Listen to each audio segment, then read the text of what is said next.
Coming up on Mountain News this morning, a former president made his way to the Commonwealth to fundraise. And election week is here in Kentucky as early voting begins today. Dedicated to Eastern and Southern Kentucky, this is WYMT Mountain News this morning. Good morning, I'm Madison Carmouche. We are coming up on 5:30 this morning. Let's check in with meteorologist Tim Drawbridge for a look at your forecast. Good morning, Madison. Good morning, everyone. Got some low clouds and fog across the region on this Thursday morning. We're sitting at 61 outside our door here at the WYMT. And speaking of those visibilities, check them out. Less than a mile, Laurel County into Pulaski County.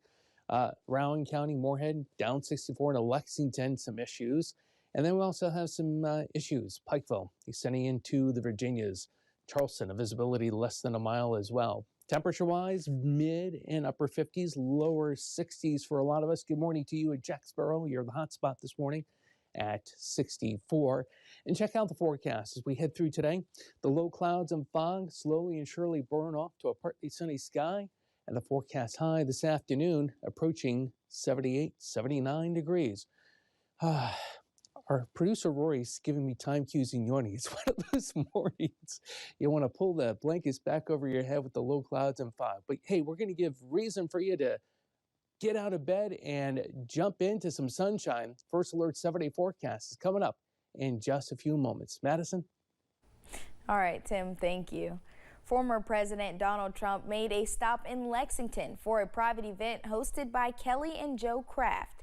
He would normally be in court in New York as the alleged hush money trial carries on. However, court cannot be held on Wednesdays. He's afforded a big fundraising opportunity. Jeremy Toms is following the visit. Former President Donald Trump touched down in the Bluegrass just before 5 this evening. Welcomed in by some supporters en route to a private fundraising dinner in Lexington. When it comes to mounting a major campaign like a presidential campaign, the early money is often the most important money. It's what they use to pull together the teams on which they're going to rely. Trump attended a similar lunch event in Ohio, and these efforts come as the former president's hush money case carries on in New York. So from money to public perception, Dr. Stephen Voss says these stops will be critical to his campaign moving forward. The swing voters are also part of the audience. And if all they're seeing is Donald Trump in legal trouble, that's not helping him persuade them. Donald Trump needs these visits, these signs of more traditional campaigning. It's a dinner which may also be meaningful for host Kelly Kraft, a former UN ambassador in the Trump administration. For Kelly Kraft to bury the hatchet in terms of Donald Trump not endorsing her for governor. It's a wise decision if she intends to keep a hand in politics. But this is the type of visit that Voss expects we won't see when the race to become president ramps up. As the real election kicks in, the candidates are going to be forced more and more to travel to the battleground states. If Donald Trump is ever in danger of losing Kentucky, he's not going to get anywhere near the presidency anyway. In Lexington, Jeremy Toms, WKYT. It is time to decide on leadership roles here in the Commonwealth. No excuse early voting begins today for people who want to go ahead and get it done before Election Day. Early voting runs until Sunday, and if you prefer to vote on Election Day, Kentucky's primary is on Tuesday. Kelsey Soto talked to Secretary of State Michael Adams about his expectation for voter turnout. Your chance to be a part of democracy starts Thursday with no excuse early voting, meaning you can vote for any reason on Thursday, Friday, or Saturday ahead of next week's primary. We've had some people who were skeptical of election integrity in Kentucky, and we said, well, come be a poll worker. And they changed their tune. They came away with much more confidence in our elections, having been part of the elections. Secretary of State Michael Adams says he's only expecting about a 15% turnout. However, the last few years, his office has been working diligently to clear outdated names off voter registration rolls, which could help raise those numbers. But you're also going to see higher turnout because now the voter rolls are cleaner.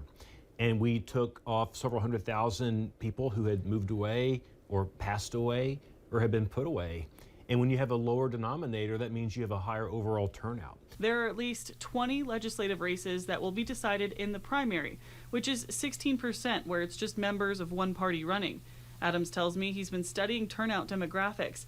And even though it's a presidential election year, we may not see the influx of voters casting their ballot until the general in November. The median age of a voter in the primary a year ago, Republican primary, was 58 years old.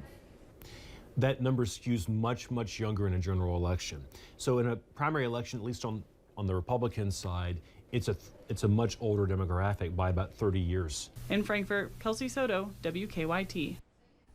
All 100 state House of Representative seats are up for grabs. 19 Senate seats are also up for the taking. This year, almost 40% of legislative races are totally unchallenged. We also learned not too long ago that Adams will cast his ballot tomorrow morning in Louisville, and Governor Andy Beshear, along with First Lady Brittany, will cast their votes for the primary in Frankfort. We have seen numerous pro-Palestine protests take place on college campuses. And along with that, we've seen reports of anti-Semitism. There are confronting reports of anti-Semitism within universities across the state. The Anti-Defamation League says there have been at least 6 reports of anti-Semitism across Kentucky's college campuses. Representatives fostered conversations about Jewish life and building interfaith communities across campus. There's a little bit of buyer beware with some of these resources, but I think as long as people are level-headed, the resources are there to make assessments. And we're not going to get there just by enforcing rules. We're going to get there through education and relationships. Those with Hillel say the silver lining in this situation is that since there aren't as many cases of anti-Semitism across Kentucky campuses, it will be easier to implement these tips among students. 2 people are behind bars in Powell County charged with abuse and animal cruelty. The Powell County Sheriff's Office says that they arrested Lynetta Daniels and Matthew Bowen after a welfare check at their home. They say they found extremely poor living conditions and recovered 24 animals, most of which were malnourished. Daniels and Bowen are both charged with criminal abuse and cruelty to animals. A Floyd County woman has been indicted on procuring and promoting a minor by electronic means. 20-year-old Darion Huff was indicted by a Floyd County grand jury last week after lengthy investigation in which forensic evidence was obtained from electronic devices along with other information. Huff turned herself into the Floyd County Sheriff's Office. In a statement from the Sheriff's Office, Huff was employed by Floyd County Schools at the time of the investigation. A murder trial against a former Leslie County Sheriff's deputy is ongoing. Yesterday was the 3rd day of proceedings for the 2018 murder of Tyler North. Jeremy Lewis is charged with murder, evidence tampering, and corpse abuse. North went missing in 2018.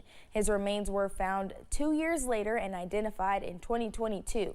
North's ex-wife and Lewis's girlfriend, Michelle North, is also charged with murder in the case.